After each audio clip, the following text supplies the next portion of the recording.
you're notoriously known to do the 40-yard dash. Yes, sir. In a suit. Yes. At the combine. Like how are you taking this for real serious? No, never have. Although, have you ever pulled something?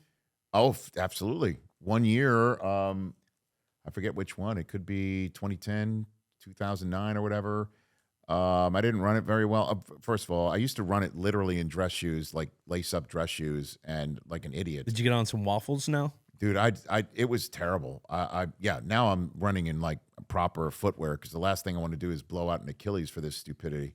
But starting about 7 years ago is when we started doing it for charity, which is pretty cool. For St. Jude Children's Research. What charity? Were you? St. Jude Children's Research Hospital. We've raised almost $7 million with this nuttiness that was born in 2005 out of sheer boredom, like anything that you know, and working in live television now, that sometimes before a broadcast, sometimes when you're taping things, you're just standing around or sitting around and you're falling asleep and you're just like, what is going on around here? When are we going to shoot this thing? And that's what it was in 2005 for the Combine. It was about 2 hours before NFL Total Access. I'm sitting next to Terrell Davis, future Hall of Famer.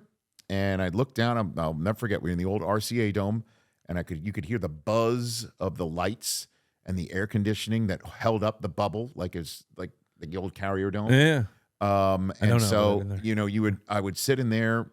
Well, Carrier Dome, isn't that where you were when you once upon a time FaceTime with Vrabel, right? With Brady, right? Vrabel was on the FaceTime. Everybody thought that you and Brady were FaceTime with Vrabel. At Syracuse. That meant that he was going to Tennessee. He was going to Tennessee. So yeah. You know what I'm talking about. I do know. I've actually been there. So anyway, so I'm sitting there totally, dude, I'm telling you, I don't know why I remember these things.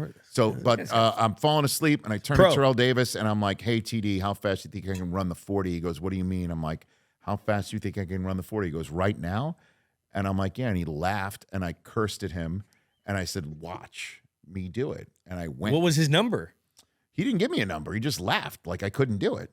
And I'm like, so I went down to the field, and I had no idea, because the crew was on break, that there was somebody in the truck hitting record and somebody on a camera was recording it. And I ran it, and they surprised me with it on NFL Total Access that night.